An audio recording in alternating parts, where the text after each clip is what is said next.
All right, well, we're down to Saturday, November 23rd, closing out rifle season here, and got today and tomorrow left.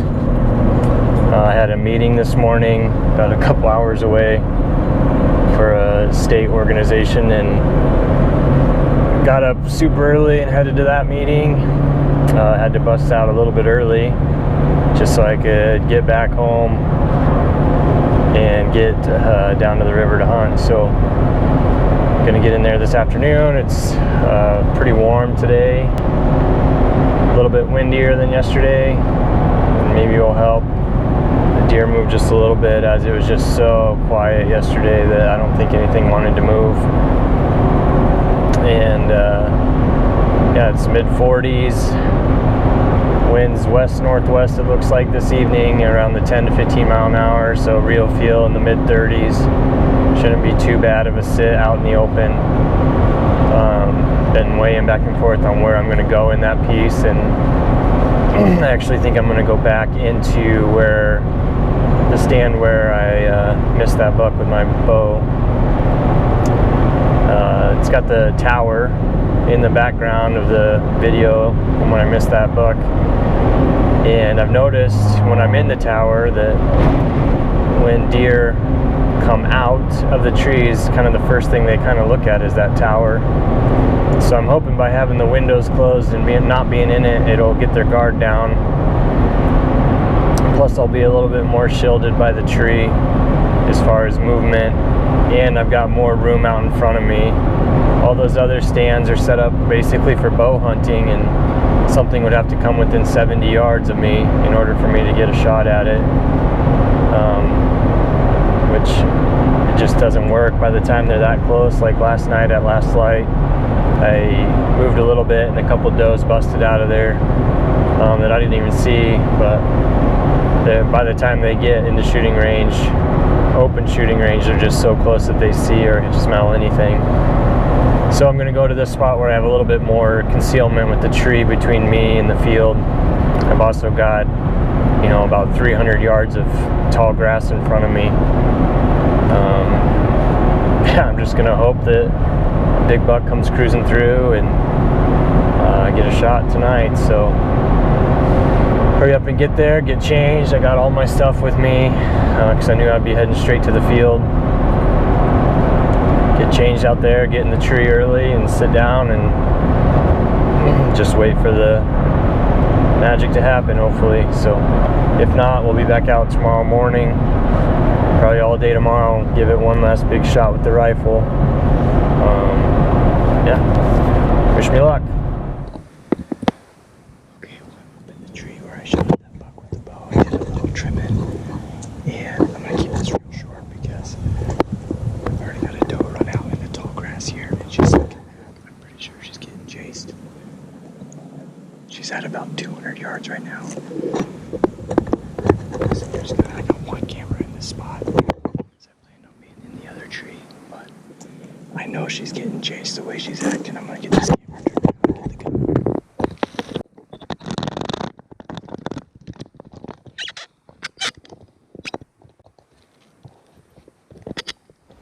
Okay, well, that doe stayed out for a minute or two, kept looking back. She only ran about 10-15 yards out into the grass here. She kept looking back, kind of paralleled the grass a little ways toward me, and then eventually slowly made her way back into the tall trees here. If I had to guess, I would say she was getting chased, and there was a buck just not wanting to come out in the midday sun just yet. So I don't know if they're going to kind of chase around in the trees or what's going to happen here, but obviously I'm hoping something runs out in this field in front of me. I got 320 yards in front of me, north to south, and it's about 150 east to west, and I got about 75 to 100 of it that I can reach east to west. So that's a good acreage there to have a shot off if one runs out here anyway. I remembered the harness tonight, so I got a little bit more range of motion in the tree. Last night I had to just kind of sit still, stay seated with my back to the tree. I got a little more confidence tonight if I take a shot and it jolts me.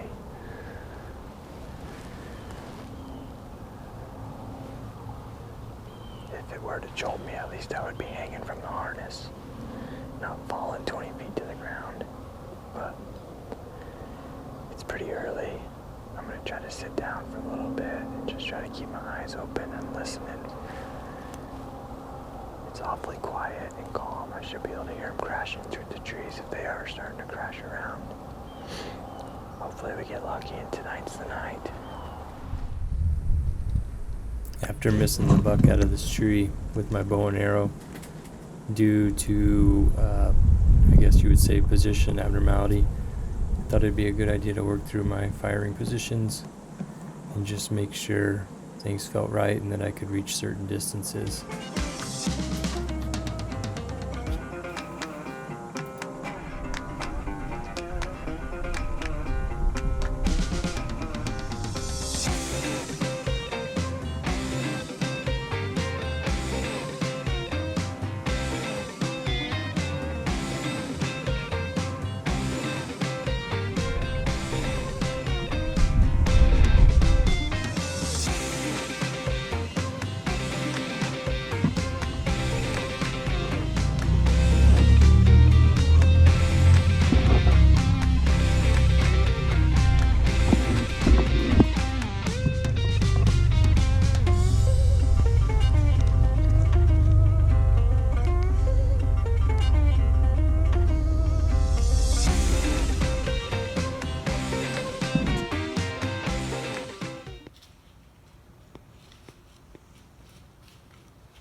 So that fawn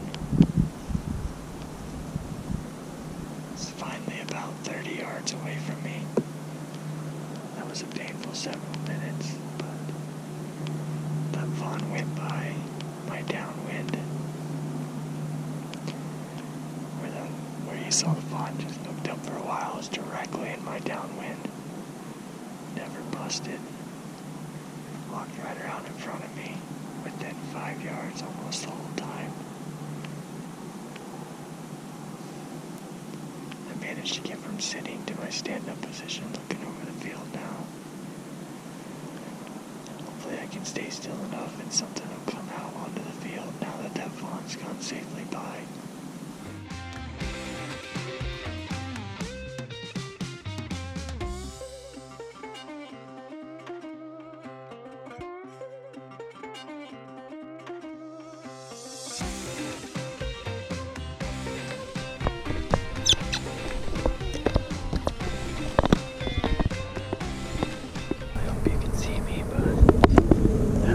Does it for tonight. Saw 3 deer, the 1 doe right away, 200 and some yards out behind all this brush. And then the 2 yearlings, one at 10 yards that just danced around us for a while, and then the other one there at 75 yards cruising right in front of us. Yeah, I'm gonna get down and I'll be back tomorrow morning. I think I'm gonna come to this same exact stand just because I've got the most acreage to be able to shoot at. If something were to happen, you thought there would be more activity, especially when I was able to avoid busting that fawn. But what are you going to do? I mean, I heard at least 14 shots on the other side of the river. I don't know what they're doing, but it would be nice. And then you don't even see a single mature deer moving through here. It's just crazy difference. I don't know. I'll be back in the morning and we got one more day to give it hell and see what happens.